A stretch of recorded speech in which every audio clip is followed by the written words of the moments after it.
बिस्मिल्लाहिर्रहमानिर्रहीम अस्सलाम वालेकुम फ्रेंड्स। आज मैं आपके साथ शेयर करूंगी बहुत ही मज़ेदार और क्रिस्पी पोटैटो स्पाइरल की रेसिपी।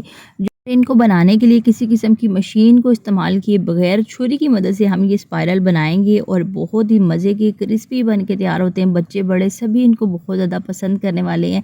चलिए वीडियो को स्टार्ट करते हैं। यहाँ पे तकरीबन मैंने 5 आलू लिए हैं जिनके ऊपर से छिलके उतार लिए हैं और इनको मैंने पानी में डाल दिया था ताकि काले ना पड़ने पाए। यहाँ पे स्पाइरल बनाने से पहले ना हमने क्या करना है कि एक वुडन स्टिक ली है, शाशिलिक स्टिक भी कहा जाता है, आराम से आपको मार्केट से मिल जाएगी। तो इसको इसके अंदर फिक्स करना है। यहाँ पे इसके अंदर डालना है इसको, फिर दोबारा से इसको बाहर निकालना है। 1 से 2 दफ़ा आप करेंगे ना तो आसानी से इसके अंदर फिक्स हो जाएगी। उसके बाद छुरी ली है मैंने, छुरी की मदद से ऊपर से इसकी कटिंग, थोड़ा सा छुरी को टेढ़ा करके कटिंग स्टार्ट करेंगे और इस तरीके से ना हम इसको ऊपर से कटिंग करते जाएंगे।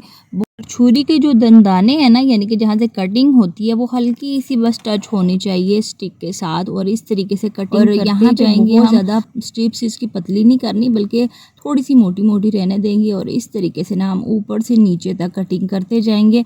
और ये कटिंग करते टाइम ना थोड़ी सी एहतियात से आराम आराम से ही कटिंग करनी है ताकि आलू को जो ये लच्छे की फॉर्म में हम कटिंग कर रहे हैं ना, ये लच्छा टूटने ना पाए, यानी कि आलू दरमियान में से 2 पीस ना होने पाए। एहतियात से मैंने वीडियो को थोड़ा सा तेज़ किया ताकि आपको पूरा क्लिप अच्छे से समझ आ जाए। और नीचे तक कटिंग करने के बाद अब हमने थोड़ा सा इसको फ्री करना है, ऊपर नीचे से खोलना है। और उसके बाद ना यहाँ पर आपने जल्दी में नहीं करना, बहुत एहतियात से हल्के हाथों से करना है ताकि रिज़ल्ट जो है ना वो आपको बिल्कुल बाज़ार जैसे मिले। तो यहाँ पे हल्के हल्के हाथों से ऊपर से हल्का हल्का प्रेस करते जाएंगे और ये जो पोटैटो है ना ये स्पाइरल खुलता जाएगा। और ये देख सकते हैं माशाल्लाह से पूरी स्टिक के ऊपर ये जो है फैला दिए इसको। इसी तरीके से अब इसको रखते हैं साइड पे। दूसरा आलू लिया है उसको भी इसी तरीके से पहले 1 से 2 दफ़ा ना इसको अच्छे से फिक्स करेंगे। स्टिक को एक दफ़ा निकालना है, दूसरी दफ़ा दोबारा से थोड़ा सा फ्री करना है इस आलू के अंदर। उसके बाद छुरी की नोक की मदद से कटिंग कर लें या दरमियान में से, लेकिन बहुत हल्के हाथों से एहतियात से हम इसकी नीचे तक कटिंग करें। शेप इसकी थोड़ी सी टेढ़ी मेढ़ी मोटी पतली हो भी जाए तो कोई मसला नहीं है, लेकिन एक चीज़ का ख्याल रखना है कि आलू जो है ना उसके 2 पीस नहीं होने चाहिए। यहाँ पे ये देख सकते हैं माशाल्लाह से बगैर किसी मशीन को इस्तेमाल किए ज़बरदस्त हमारा स्पाइरल तैयार हो चुका है। इसको रखते हैं साइड पे। नेक्स्ट स्टेप में हम एक मज़ेदार से सॉस तैयार करेंगे। इसके लिए एक बाउल में मैंने तकरीबन 3 खाने के चम्मच चिली गार्लिक सॉस शामिल किया है। इसके साथ जो है मैं इसमें शामिल करूँगी तकरीबन 2 खाने के चम्मच केचप के साथ साथ तकरीबन 3 खाने के चम्मच ही मैं इसमें शामिल करूँगी मेयोनीज़ के। ये जो सॉस है ना ये बहुत ही मज़ेदार सी लगती है और इसमें आप चाहें तो सुरख मिर्च या फिर काली मिर्च इस्तेमाल कर सकते हैं, लेकिन मैं बना रही हूँ छोटे बच्चों के लिए तो मैं इसमें सिर्फ 2 चुटकी ऑरिगेनो शामिल करूँगी। इससे बड़ा अच्छा सा फ्लेवर आ जाएगा। कोई मिर्च नमक मैंने इस्तेमाल नहीं किया इसमें। जो चिली गार्लिक सॉस हमने ज़्यादा इस्तेमाल किया ना उसी का ही फ्लेवर आएगा। इसको मिक्स करके रख देंगे साइड पे।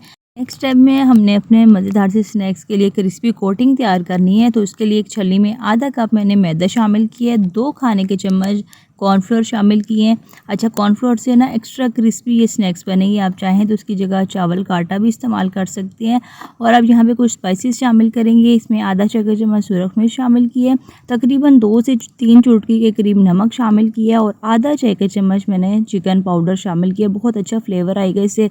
और अगर चिकन पाउडर ना हो तो इसको आप चाहें तो स्किप भी कर सकते हैं। और अब यहाँ पे पानी शामिल करते जाएंगे और बीटर की मदद से ना एक गाढ़ा घोल तैयार कर लेंगे इसका। यहाँ पे पानी जो है ना ये थोड़ा थोड़ा ही शामिल करेंगे, बहुत ज़्यादा पतला इसको बैटर को हमने नहीं बनाना। बस इतना गाढ़ा होना चाहिए कि जो पोटैटो स्पाइरल है ना उसके ऊपर अच्छी सी इसकी कोटिंग हो जाए। अच्छे से मिक्स कर लिया। यहाँ पे बैटर तैयार हो चुका है। अब ये स्टिक हमने उठाई, इस बाउल के ऊपर रख के चम्मच की मदद से ना मैं ये जो बैटर है इसके ऊपर डालती जाऊँगी ताकि तमाम पोटैटोज़ के ऊपर ना अच्छे से इसकी कोटिंग हो जाए। ये जो है अमल बहुत ज़्यादा ज़रूरी है ताकि हमारे स्नैक्स बाद में बहुत अच्छे क्रिस्पी बने। यहाँ पे एक साइड से चम्मच की मदद से सारा बैटर एक साइड पे डालना है। उसके बाद इसकी साइड चेंज करेंगे, दूसरी साइड से भी इसी तरीके से डालेंगे। और दूसरी तरफ चूल्हे पे मैंने ऑयल पहले से चढ़ा दिया है गर्म होने तेज़ आग पे। और दूसरी तरफ यहाँ पे ये जैसे हमने इसके ऊपर ये बैटर डालना है ना तो फ़ौरन से हमने इसको ट्रांसफ़र कर देना है कढ़ाई में। तो ऑयल जो है ये ठंडा नहीं होना चाहिए, अच्छा खासा गर्म होना चाहिए। गरम गरम ऑयल में जब हम इसको डालेंगे ना पोटैटो को तो फिर क्या होगा कि बहुत अच्छे से ये जो कोटिंग है ना फ़ौरन से ये पोटैटो पकड़ लेगा। तकरीबन 1.5 से 2 मिनट तक हमने बिल्कुल भी नहीं इसको छेड़ना। उसके बाद हमने एक तो इसकी साइड चेंज करनी है और दूसरा जो पोटैटो स्पाइरल था ना, तो उसको भी थोड़ी देर के बाद डालना है ताकि दोनों एक साथ हमने शामिल किए तो चिपकने ना पाएँ। और इसकी जो कुकिंग टाइमिंग है ना, तकरीबन 7 से 8 मिनट है। 7 से 8 मिनट में ये बहुत अच्छे से क्रिस्पी हो जाएंगे और 2-2 मिनट के वक्फे से ना हम इनकी साइड चेंज करते जाएंगे। बहुत ज़्यादा डार्क कलर एक साइड से नहीं आने देंगे, बल्कि एक जैसा कलर आने देंगे और वक्फे से इसकी साइड चेंज करते जाएंगे। तो यहाँ पे स्टार्ट में मैंने चूल्हे की आंच तेज़ रखी थी, फिर बाद में थोड़ी देर के लिए दरमियानी आग कर दी थी ताकि ये स्नैक्स जो है ना अंदर से भी अच्छे से पक जाएँ। और उसके बाद जो लास्ट वाले 2 मिनट थे ना, तब मैंने चूल्हे की आंच तेज़ कर दी थी ताकि ये अच्छे क्रिस्पी हो जाएँ।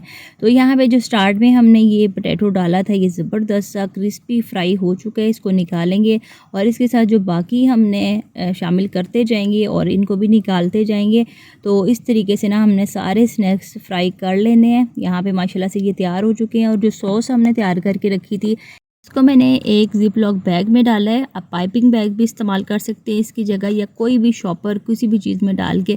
तो मैंने कैंची की मदद से छोटा सा इसका होल कर लिया था और इस तरीके से ना इस तरीके से तमाम पोटैटोज़ के ऊपर हम डाल देंगे इसको। ये जो सॉस है ना, ये बहुत मज़ेदार लगती है। मैंने छोटे बच्चों के लिए बनाया तो इसलिए मैंने बहुत ज़्यादा मिर्ची का इस्तेमाल नहीं किया।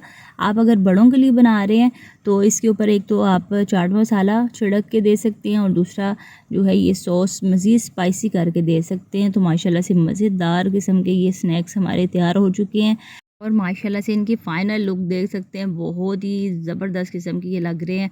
बच्चों के लंच बॉक्सेस के लिए या फिर टी टाइम स्नैक्स के तौर पे परफेक्ट रेसिपी है। दिखने में जितने खूबसूरत लग रहे हैं, माशाल्लाह से खाने में भी बहुत ही क्रिस्पी और मज़ेदार ये बने हैं। और बच्चों को घर में ये बना के देंगे ना, तो नेक्स्ट टाइम बाज़ार से कभी भी आपको लेने की फरमाइश नहीं करेंगे इंशाल्लाह ताला। तो इस ज़बरदस्त रेसिपी के साथ मैं आपसे इजाज़त चाहती हूँ। वीडियो को लाइक और अपने फ्रेंड एंड फैमिली में शेयर करना मत भूलिएगा और चैनल पर अगर आपने फ़र्स्ट टाइम विज़िट किया तो सब्सक्राइब ज़रूर करिएगा। तो मिलते हैं फिर किसी और नई वीडियो के साथ, तब तक के लिए अल्लाह हाफ़िज़, फ़ी अमान अल्लाह।